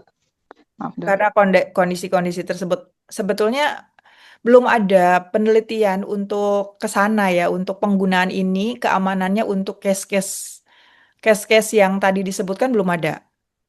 Ya, belum ada penelitiannya untuk jadi belum bisa saya sampaikan itu aman atau tidak pada kondisi tersebut gitu. Karena untuk yang tadi pertanyaan tadi harus berdasarkan fakta dan penelitiannya gitu. Kebetulan belum ada pada kasus seperti itu. Yang perlu dilakukan bagaimana? Boleh dicoba, tapi ketika ada reaksi alergi ataupun reaksi tidak nyaman itu harus dihentikan. Ya, ya. seperti Oke itu. itu ya. Kita lanjutkan lagi nih karena masih banyak. Kita langsung berikan kesempatan saya bacakan saja. Nah, ini bagi yang baru bergabung, kapan saja sih, Ibu? Ini dari Ibu Asia. Setiap hari Rabu pagi dan Jumat, ya. Tolong dipantengin aja. Kita jam 5 sudah pemanasan gitu ya untuk memulai Zoom ini. Jadi setiap Rabu dan Jumat jam 5 subuh bisa disimak. Dan juga yang ingin mendapatkan materi ataupun soal tadi ada yang bilang itu pas presentasi ketutupan ketutupan visualnya dokter. Ya silakan nanti bergabung di link di WA grup dan itu nanti bisa ditanyakan apa saja yang terkait dengan materi yang sudah disampaikan atau materi yang sekarang ini. Dan juga ya rekaman ini kami sediakan. Nanti bisa juga dilihat di link di sana. Bagi yang baru bergabung atau yang terlambat tetap bisa update ya apa yang disampaikan. Baik, kita lanjutkan.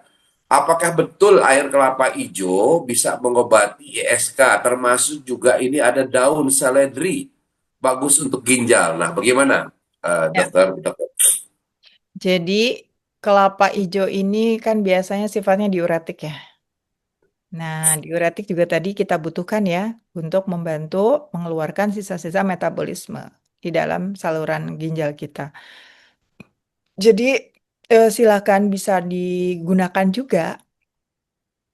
Tadi selain kelapa hijau kan yang saya sebutkan ada meniran, ada akar alang-alang hijau itu juga sifatnya diuretik gitu ya. Jadi bisa membantu mengeluarkan sisa-sisa metabolisme. Kalau kelapa hijau bisa diamalkan untuk sehari-hari boleh. Nggak punya gangguan ginjal pun juga boleh gitu. Nah, yang punya gangguan ginjal seperti pembengkakan ginjal juga hati-hati ya. Karena kan biasanya cairannya tuh dibatasi. Jadi sesuai dengan anjuran dokter aja gitu ya. Ya, baik. Ini tadi ada yang sedikit nanya kan bagaimana sih kok habis minum sering keluar ya. Nah, ini cara-cara minum ala Rasulullah itu. Mhm. Yang pertama, ya saat minum, mulailah dengan baca bismillah, basmalah ya kan. Seperti nasyid itu kan dimulakan dengan bismillah, disudahi dengan alhamdulillah. Jadi terikat ya lagu nasyid ya Raihan. Nah, yang kedua, minum duduk. Jangan minum sambil berdiri. Saya Mhm. suka salut juga ya kalau ngelihat para pemain bola tuh yang udah lagi capek-capek minum disiplin kemudian duduk olahragawan lah banyak juga yang menjaga sunnahnya ini gitu ya. Ketika minum Iya. dia langsung duduk karena habis olahraga kemudian minum duduk tuh gak gampang loh dokter. Jadi kalau habis badan begitu tuh ya kan apalagi kalau yang sudah berusia ya maksudnya kalau nggak ada kursi itu untuk duduk di ataupun jongkok itu nggak gampang gitu. Nah, makanya strateginya adalah tempelin aja patah gitu ya di posisi di mana gitu. Sambil dilihatkan ya Allah duduk ini ya gitu ya. Tapi bagusnya kan duduk dengan sempurna. Terus juga jangan langsung gelek-gelek gitu. Memang ada aturannya hadis juga itu 3 tegukan ya. 1 berarti 2 berarti 3 berhenti gitu. Dan berapa banyaknya tegukan seberapa banyak sih orang neguk gitu nggak mungkin kan satu tegukan 1 liter ya. Dia nggak pasti tegukan itu pokoknya ada bisa tertampung di mulut kita tentunya. Nah, setelah itu apa namanya? Selesai tegukan lagi. Nah, biasanya persoalannya ini kalau bulan puasa nih. Bulan puasa itu kalau udah minum berbuka, ini hal-hal kayak gini nih suka terlanggar ya. Kemudian juga apa coba? Pesta, ya, standing party. Mhm. Nah, ini juga perlu diperhatikan nih. Memang kadang-kala susah juga ya kalau seandainya kita di tempat yang seperti itu sama sekali nggak ada tempat duduk. Ya, apa boleh buat akhirnya gitu kan. Ya, karena memang harus ataupun pengen minum.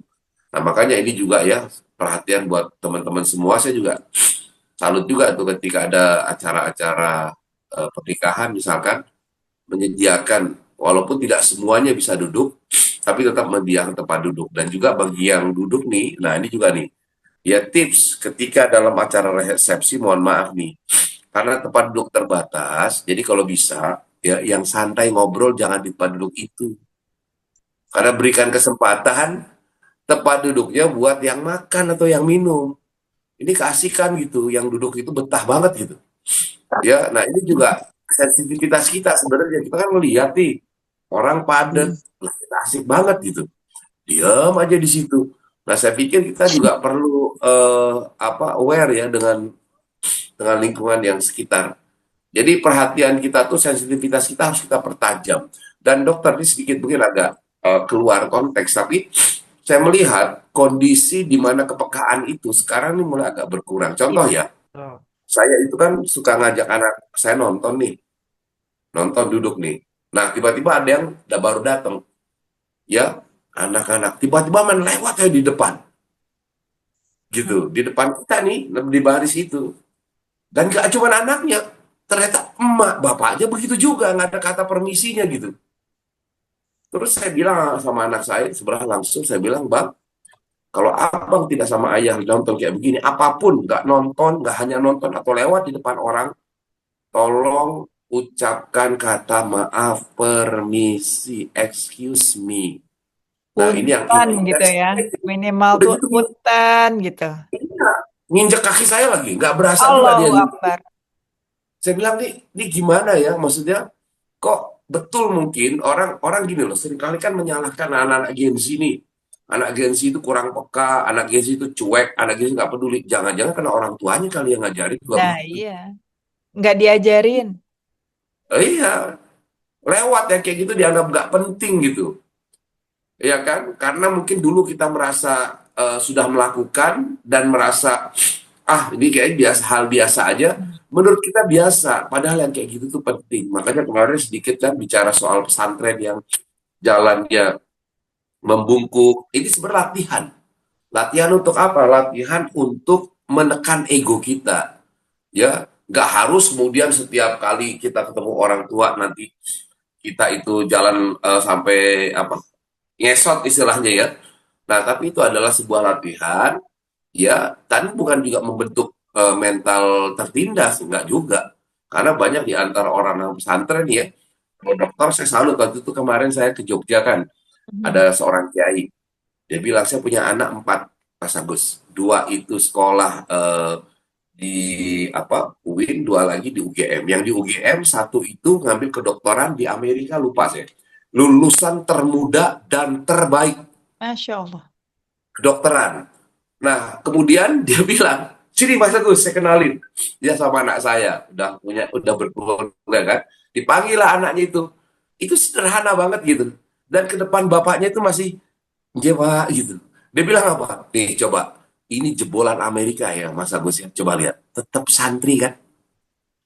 Nah, mohon maaf Ibu. Ini sekarang yang sering orang membenturkan ya, sahabat sehat. Bahwa metode yang dibuat di pesantren tidak membuat orang itu kemudian menjadi bermental tertindas gitu. Buktinya, wah anak ini, Masya Allah, dokter yang disebutkan tadi, ini sudah sering jadi pembicara di luar negeri. Tapi begitu balik ke rumah, tetap terjaga dokter sopan santunnya. Nah ini kan karena apa coba? Pembinaan di dalam dunia pesantren yang sekarang sering kali dikritik gitu loh, dianggap kok menuhankan kiainya seolah-olah seperti itu. Hello, nah cobalah kita lebih empati melihat ini adalah kearifan lokal yang sebenarnya tujuannya bukan untuk membedakan antara satu manusia dengan manusia yang lain, tapi belajar. Nah, sekarang kita lihat akibatnya.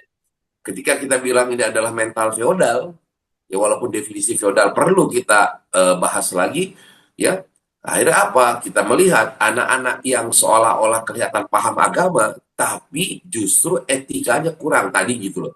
Dia jalan sesukanya, ya tidak ada kata permisi, main langkahin aja, dan itu dianggap bahwa hal ini menjadi sebuah kewajaran. Hello Dani, hati-hati ya. Ketika kita tidak bisa menghargai orang lain, berarti kita tidak menghargai diri kita sendiri. Itu sederhananya. Ya. Ya, kita lanjutkan lagi. Maaf dok, keluar. Herbal untuk batuk pilek. Batuk pilek. Kayaknya ininya sama saya nih. Saya kalau Iya. setiap pagi pasti begini nih. Apalagi kalau kurang tidur, pasti udah bocor. Cuman saya nggak langsung minum obat, apalagi Rinos yang agak keras ya biarin aja, paling jahe. Jahe Tuh. kencur obatnya itu. Kalau Saya mau selalu bawa. lengkapnya cara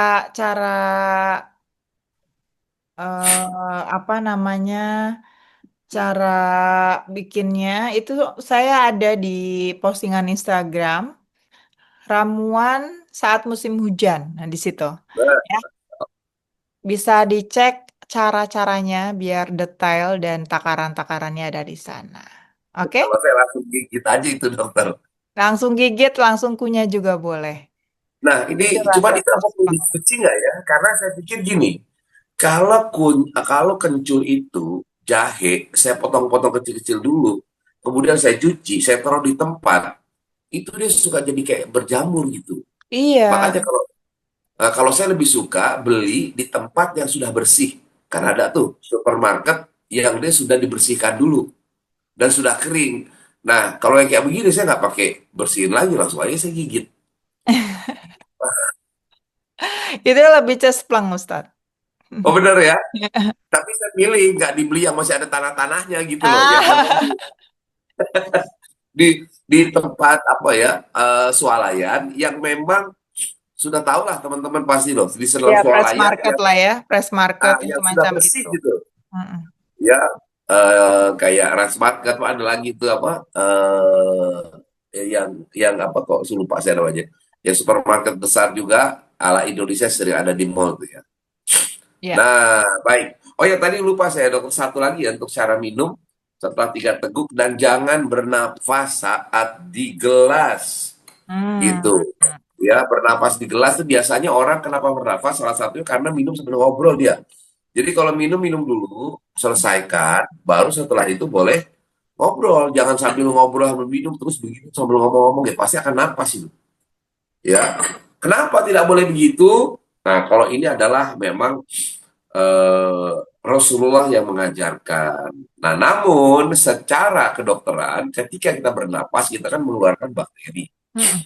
Otomatis bakterinya akan nyangkut di situ. Gitu ya, dokter ya? Betul. Tapi dulu ibu-ibu suka kebiasaan kalau makan tuh di gitu loh.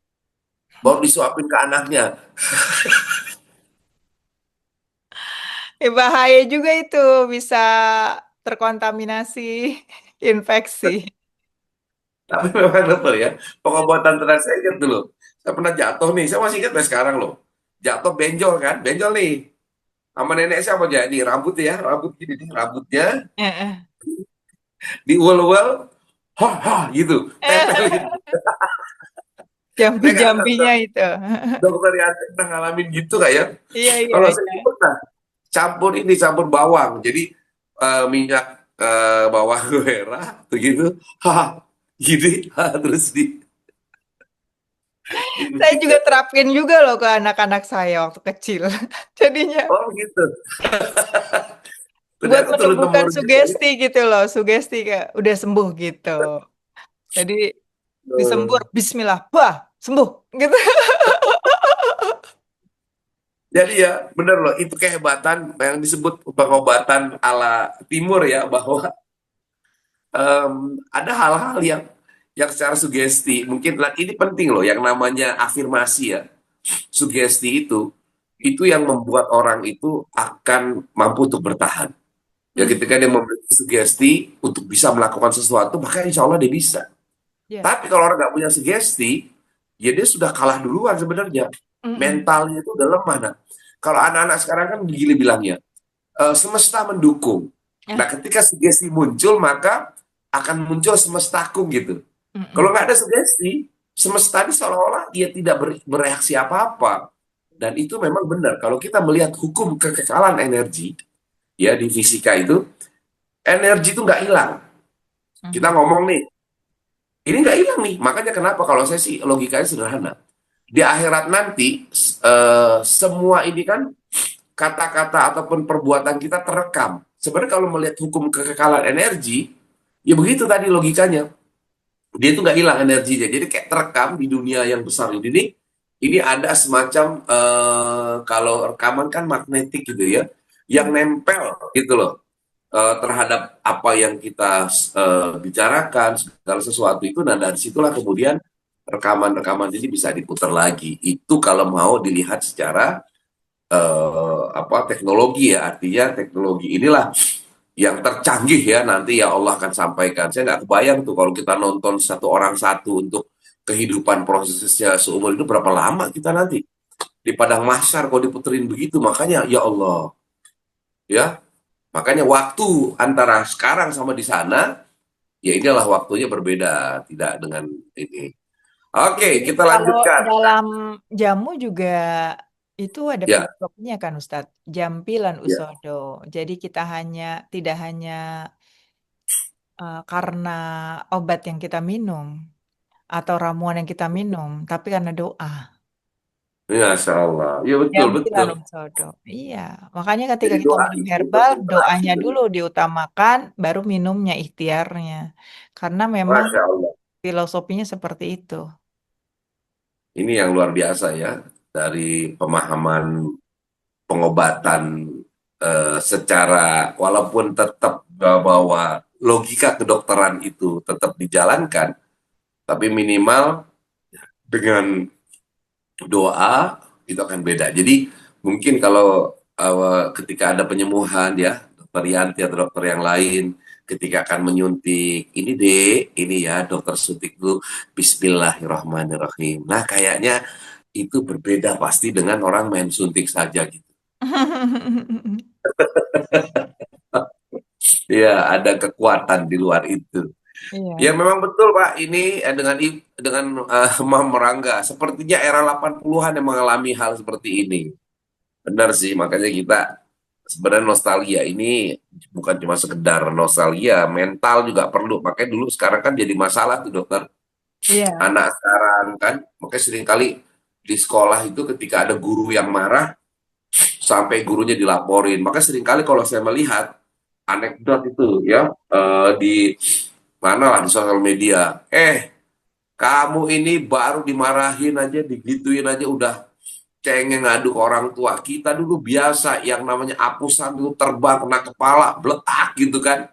Jadi apusan dulu ada dua model, dokter. Ada apusan yang kayu, ada apusan itu yang kain. Saya nggak tahu dokter Yanti ngalamin nggak tuh, yang kain, yang kayak bantal tuh. Nah Nggak biasanya kalau ngalamin yang kalau yang kain, Ustadz. biasa kalau yang dilempar itu yang bantal. Tapi akibat lemparan yang kayak bantal itu justru lebih lebih terasa. Kenapa? Karena kan kapurnya nempel tuh. Begitu kena, Oh duh, itu iya, efek. Jadi ngalamin. efek apa? Efek dari apa kapurnya itu loh, yang kebulnya itu yang lebih terasa. Allah Dan Akbar. anak-anak di gitu itu nggak ada yang marah. Guru saya lebih sadis sih. Kalau di pas saya dulu di SMP, itu Hmm. kalau salah, ininya gini, dokter ya, ininya di sama gurunya di apa di gitu tuh. Dak, waduh, langsung sampai seperti itu.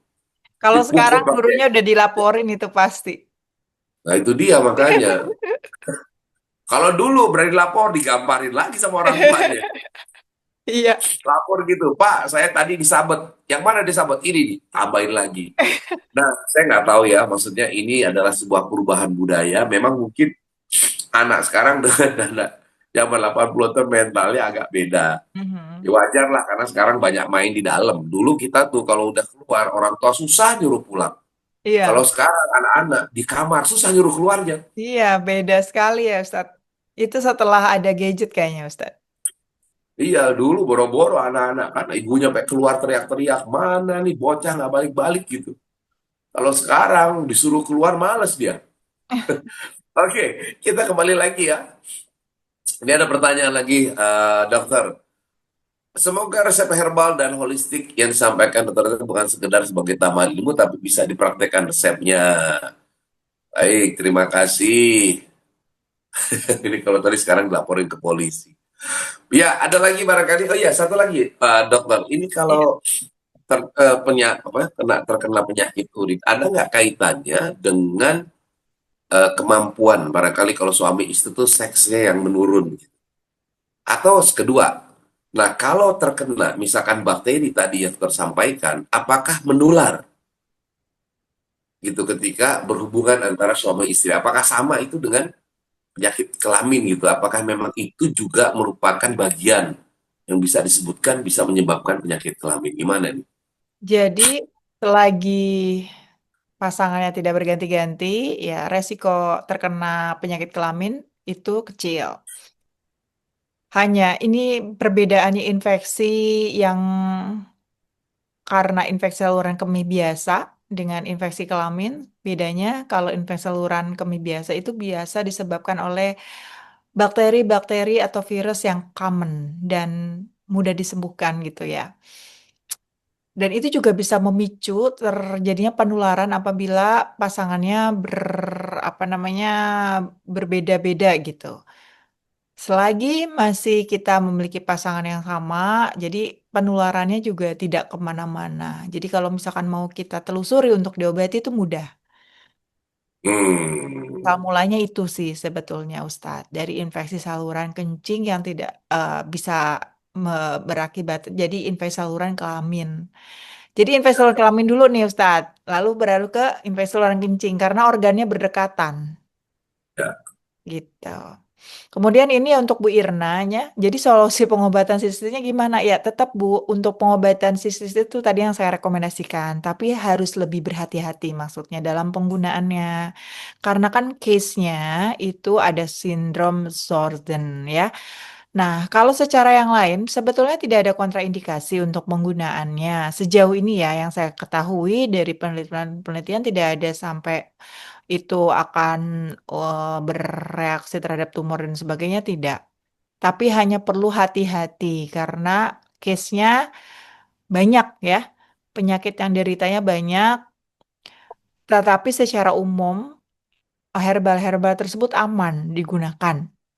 Hanya saja perlu perhatian untuk case-case sindrom Sjögren, kemudian GERD juga mungkin harus diantisipasi apabila kurang nyaman di lambung harus diminum pasca makan atau setelah makan ya.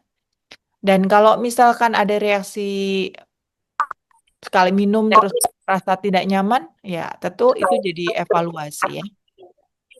Jadi evaluasi apakah dihentikan atau nanti harus dikurangi dosisnya gitu. Jadi tentu harus diwaspadai.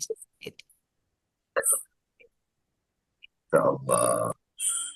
Iya, sepertinya nggak terasa loh, udah 7 aja nih, dokter. Oke, ini saya kira tadi dokter sampaikan ya, kalau sering menahan kencing itu dapat menekan infeksi saluran kencing. Iya, pasti. Resep herbalnya Iya. silakan. Ya, di Kenapa? grup silakan resep herbal bisa di.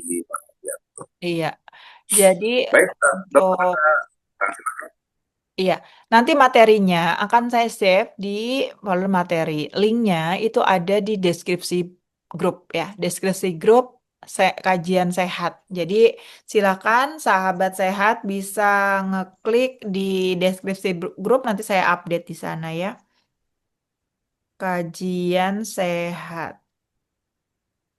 Ini link grupnya, silahkan ikut bagi yang belum ikut, karena link materi kemudian rekamannya juga nanti akan saya sertakan di sana.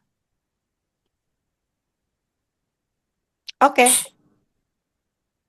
Ya, baik. Baik, teman-teman sekalian, ini sudah di penghujung acara seperti biasa. Kita sisakan waktu ini untuk kita merenung, bermuhasabah. Semoga Allah Subhanahu wa taala pada pagi hari ini membersihkan diri kita, mengembalikan kita, bahkan kita pengen ya, kita ini selalu terjaga karena dosa itu tidak akan pernah hilang.